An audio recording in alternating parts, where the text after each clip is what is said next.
Jarvis, give me a technical breakdown of a SMAC unit, please. Of course, sir. Playing data file from Josh Longmire on self-maintaining air cleaners. Not what I asked for, but it works. Let it roll. It's a self-maintaining air cleaner. It cleans itself.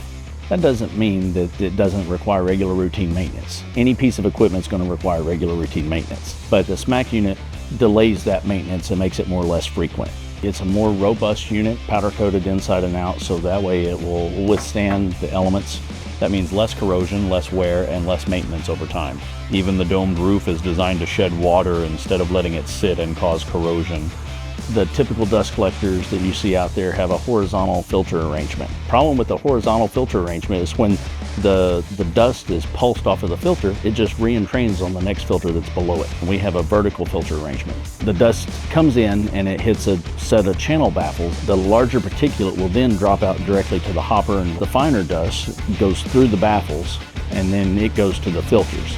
Well, then the SMAC unit reads a differential pressure across those filters. When the differential pressure gets high enough, the filters will start to clean themselves with reverse pulsing of compressed air. So when it pulses, we pulse with 90 to 100 psi. And so when you pulse that dust off of the filter, all that dust goes down into the hopper and then gets conveyed away. With cam lock quick open doors and quick change cartridges, maintenance is faster, safer, and more efficient. We offer a lifetime warranty on our SMAC units. We want them to know that they can rely on us to stand behind that equipment, because with our maintenance services, we are a partner in this from the start to the finish and then beyond. All right, that's all I needed to hear. Order one for the workshop and make it look expensive. They're actually quite affordable. I know that, but I want it to look expensive. Of course, sir.